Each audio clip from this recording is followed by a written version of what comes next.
नमस्कार, capital news में आप सभी का स्वागत है। मैं शुभांगी। आइए एक नजर डालते हैं आज के हेडलाइंस पर। एयरटेल कस्टमर्स को महंगे पा सकते हैं स्काइप, वाइबर जैसे एप्लीकेशन। कंपनी ने किया वॉइस कॉल के लिए मानक दर लागू करने का फैसला। मारुति सुजुकी बना सकती है 2014 में सर्वाधिक बिक्री का रिकॉर्ड।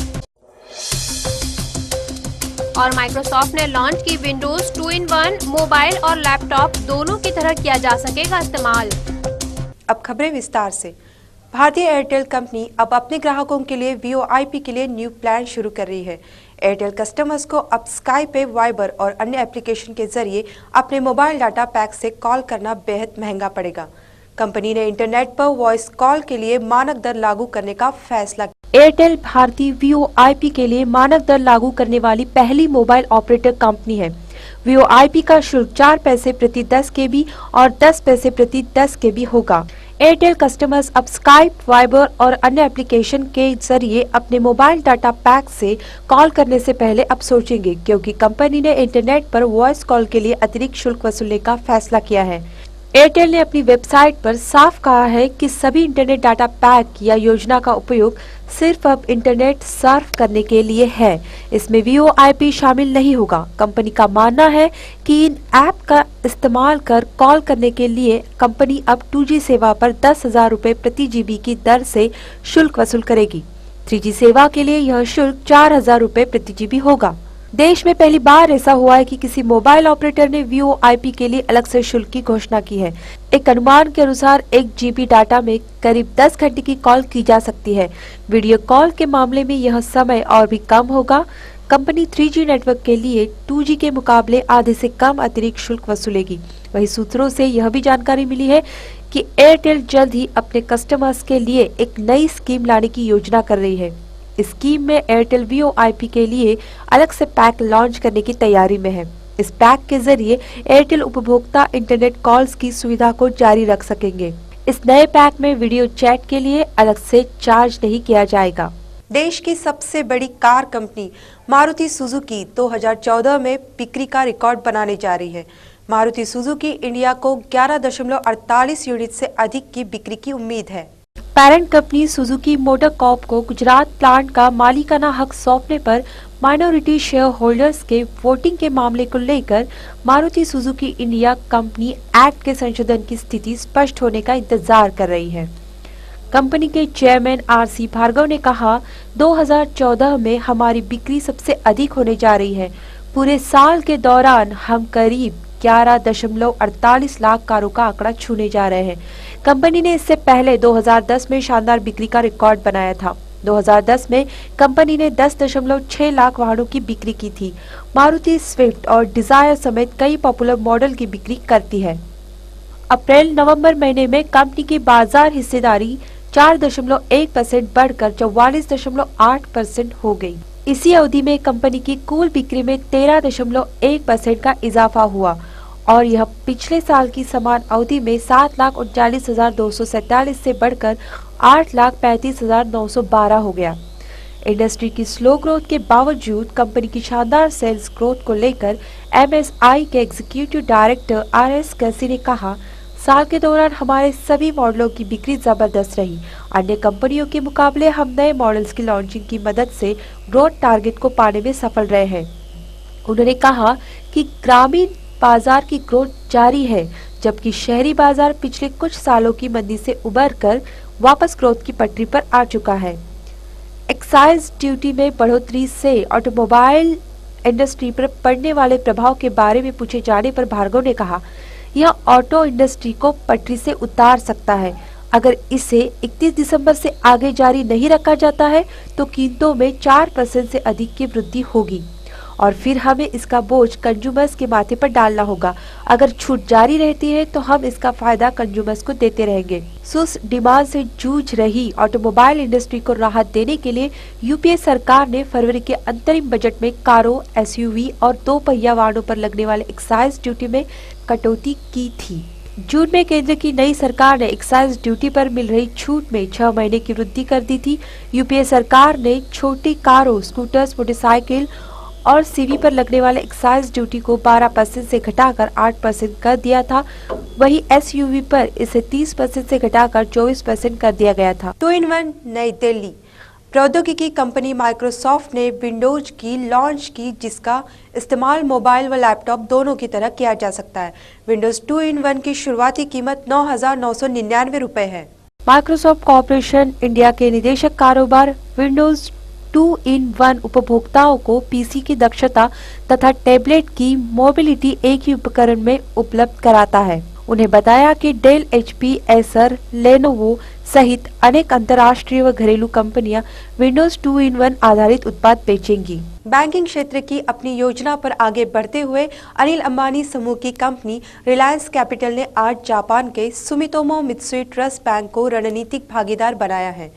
रिलायंस समूह ने प्रस्तावित बैंकिंग उद्यम समेत दोनों विभिन्न व्यवसायों में सहयोग करेंगे। जापान के सबसे बड़ी वित्तीय संस्थान एसएमटीबी की कुल प्रबंधनाधीन संपत्ति 1,800 अरब डॉलर है।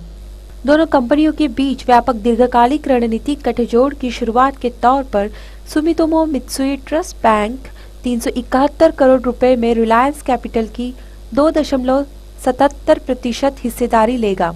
दोनों कंपनियों ने एक संयुक्त बयान में कहा, रिलायंस कैपिटल की सुमितोमो मित्सुई ट्रस्ट बैंक के रणनीतिक भागीदार के तौर पर समर्थन से भारत में एक नया बैंक स्थापित करना चाहती है। रिजर्व बैंक की नीतियां जब कभी भी इसके लिए इजाजत देंगी, बैंक स्थापित किया जाएगा। एसएमटीबी और रिलायंस कैपिटल, जो कि विभिन्न क्षेत्रों में कार्यरत रिलायंस समूह की वित्तीय शाखा है, अपने ग्राहकों को समाधान प्रदान करने के लिए भी सहयोग करेंगे, जिसमें भारत और जापान में विलय एवं अधिग्रहण के अवसर शामिल हैं। दोनों कंपनियां अपने नेटवर्कों के जरिए संबद्ध वित्तीय उत्पादों के वितरण में एक दूसरे को सहयोग करेंगी। गठबंधन पर टिप्पणी करते हुए रिलायंस समूह के चेयरमैन अनिल अंबानी ने कहा, हमारा मानना है कि सुमितोमो मित्सुई ट्रस्ट बैंक हर तरह के समर्थन और लंबे अनुभव से हमारी कंपनी के भविष्य में महत्वपूर्ण भूमिका निभाएगा। बैंक नए अवसरों का फायदा उठाने तथा हमारे मौजूदा कारोबार का विस्तार करने में भी मदद करेगा। जापानी वित्तीय क्षेत्र में रिलायंस की यह दूसरी बड़ी भागीदारी है। इससे पहले रिलायंस कैपिटल ने भारतीय वित्तीय कंपनी निप्पॉन लाइफ के साथ अपने जीवन बीमा और म्यूचुअल फंड कंपनियों की हिस्सेदारी बेची है। प्रधानमंत्री नरेंद्र मोदी की हाल की जापान यात्रा के बाद सरकार द्वारा जापान के साथ व्यावसायिक रिश्तों को काफी महत्व दिया जा रहा है। रिलायंस समूह की ताज़ा पहल इस बात को ध्यान में रखते हुए की गई है। दोनों कंपनियों के बीच हुए समझौतों के अनुसार एसएमटीबी शुरू में रिलायंस कैपिटल में 2.77% हिस्सेदारी 371 करोड़ रुपए में खरीदेगा, जिसमें 1 साल की बंधक अवधि होगी और यह हिस्सेदारी तरजीही आवंटन के जरिए दी जाएगी। यह निवेश 530 रुपए प्रति शेयर की दर पर होगा। एसएमटीबी के अध्यक्ष हितोशी सुनकेजी ने कहा, हम रिलायंस कैपिटल के साथ रणनीतिक भागीदारी बनकर काफी प्रसन्न हैं। हम रिलायंस कैपिटल के साथ मिलकर भारत के वित्तीय उद्योग के विकास में योगदान करने को लेकर उत्सुक हैं। हमारा विश्वास है कि यह काफी सफल रहेगा। खबरों में वक्त हो चला है अब छोटे से ब्रेक का। फौरन लौटे हैं ब्रेक के बाद। रफ्तार जिंदगी की खबर हर किसी की, नजर हर खबर पर, दस्तक सभी दर पर। खबर हो सियासी या हो फिल्मी फंतासी, सवाल हो आवाम का या गुहार हो सभी की, नब्ज हम सभी की। GTPL न्यूज़, खबर पल पल की। मई में सत्तासीन राष्ट्रीय जनतांत्रिक गठबंधन ने सार्वजनिक क्षेत्र के बैंकों के एकीकरण के मसले को पुनर्जीवित करने का फैसला किया है। पर्णवर्ती संयुक्त प्रगतिशील गठबंधन सरकार ने भी इस मसले को आगे बढ़ाया था, लेकिन इस दिशा में कोई खास प्रगति नहीं हो सकी। Bank of America Merrill Lynch ने यह बात कही। इस प्रमुख निवेश बैंक ने एक रिपोर्ट में कहा, हमारे विचार में रिजर्व बैंक द्वारा जनवरी 2015 में 8% और जनवरी 2016 के लिए 6% के महंगाई के लक्ष्य को हासिल किया जा सकता है। इसलिए हमारा निरंतर यह मानना है कि गवर्नर रघुराम राजन 3 फरवरी को प्रमुख नीतिगत दर में 25 आधार अंक की कटौती करेंगे। रिपोर्ट में उम्मीद जताई गई कि जनवरी में उपभोक्ता मूल्य सूचकांक आधारित मुद्रास्फीति 6.2% रहेगी। रबी की फसल सामान्य रहने के स्पष्ट संकेत मिलने लगेंगे, क्योंकि देर से हुई बारिश के कारण बुवाई में भी देरी हुई और अब इसमें तेजी आई है। रुपए के संबंध में रिपोर्ट में कहा गया कि 62-63 रुपए प्रति डॉलर के स्तर पर आरबीआई रक्षात्मक बनी रहेगा। रिपोर्ट में कहा गया है, हमारी लगातार यह उम्मीद है कि रिजर्व बैंक 62 से 63 रुपए प्रति डॉलर के बीच सांकेतिक सुरक्षा का काम करता रहेगा।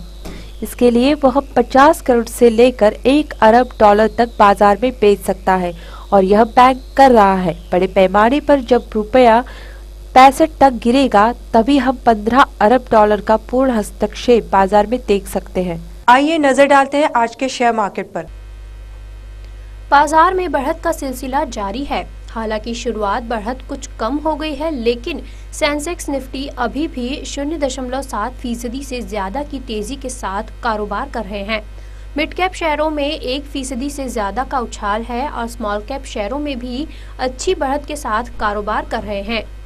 फिलहाल बीएसई का 30 शेयरों वाला प्रमुख इंडेक्स सेंसेक्स 206.08 अंक यानी कि 0.76% की बढ़त के साथ 27,447 के स्तर पर कारोबार कर रहा है। वहीं एनएसई का 50 शेयरों वाला प्रमुख इंडेक्स निफ्टी 63.85 अंक चढ़कर 8,264 के स्तर पर आ गया है। बाजार के सभी सेंटोरियल इंडेक्स अच्छी तेजी के साथ कारोबार कर रहे हैं। मेटल में 2.58% और रियल्टी में 2.13% की बढ़त दर्ज की जा रही है। ऑटो सेक्टर में 1.46% की उछाल है और पावर शेयर 1.25% ऊपर है। ऑयल एंड गैस शेयर करीब 1% ऊपर है। कैपिटल गुड्स और हेल्थ केयर शेयरों में 0.85% की तेजी के साथ कारोबार हो रहा है। बाजार के दिग्गज चढ़ने वाले शेयरों में सेसा स्टारलाइट 4.14% ऊपर है और जिंदल स्टील 3.45% चढ़ा है। टाटा स्टील 2.57% और हिंडाल्को 2.34% की बढ़त दिखा रहे हैं। डीएलएफ में 2.20% और टाटा मोटर्स में 2.02% की तेजी देखी जा रही है। बीपीसीएल करीब 2% की मजबूत के साथ बना हुआ है। दिग्गज में कोटक महिंद्रा बैंक 0.35% की हल्की गिरावट दिखा रहा है। एक नजर डालते हैं सोना चांदी के भाव पर। विदेशी बाजारों के नकारात्मक संकेत के बावजूद घरेलू स्तर पर मांग निकलने से बीते सप्ताह दिल्ली सराफा बाजार में सोना 50 रुपए बढ़कर 27,360 रुपए प्रति 10 ग्राम पहुंच गया और चांदी 360 रुपए उछलकर 37,300 रुपए प्रति किलोग्राम बोली गई। वैश्विक स्तर पर पीली धातु की चमक फीकी पड़ने के बावजूद मांग बढ़ने से घरेलू बाजार में इसमें बढ़त देखी गई। सोमवार को 27,310 रुपए प्रति 10 ग्राम रहा सोना स्टैंडर्ड सप्ताहांत पर 50 रुपए बढ़कर 27,360 रुपए प्रति 10 ग्राम पर आ गया। इसी तरह सोना बिटुर भी 27,110 रुपए प्रति 10 ग्राम से बढ़कर 27,160 रुपए प्रति 10 ग्राम रहा। हालांकि इस दौरान 8 ग्राम वाली गिन्नी में कोई बदलाव नहीं हुआ और ये 23,700 रुपए के स्तर पर टिकी रही। आलोचित सप्ताह विदेशी बाजारों के सकारात्मक संकेत और औद्योगिक मांग निकलने से चांदी में तेजी दर्ज की गई। इस दौरान चांदी हाजिर 36,940 रुपए प्रति किलोग्राम के मुकाबले 360 रुपए उछलकर 37,300 रुपए प्रति किलोग्राम पर पहुंच गई। इसी तरह चांदी वायदा भी 1,170 रुपए की छलांग लगाकर 37,310 रुपए प्रति किलोग्राम बोली गई। सिक्का लिवाली और बिकवाली भी 1,000 रुपए की बढ़त के साथ क्रमशः 60,000 रुपए और 61,000 रुपए प्रति सैकड़ा रहे। कारोबारियों ने बताया कि स्थानीय स्तर पर ग्राहकी आ रही है, लेकिन इसकी रफ्तार अभी भी धीमी बनी हुई है। बीते सप्ताह क्रिसमस पर अवकाश ने भी बाजार की रौनक को अधिक नहीं बढ़ने दिया। आगामी सप्ताह अंतर्राष्ट्रीय स्तर पर बनने वाले परिदृश्य से दोनों कीमती धातुओं की दिशा तय होने की उम्मीद है। खबरें समाप्त करने से पहले एक नजर हेडलाइंस पर।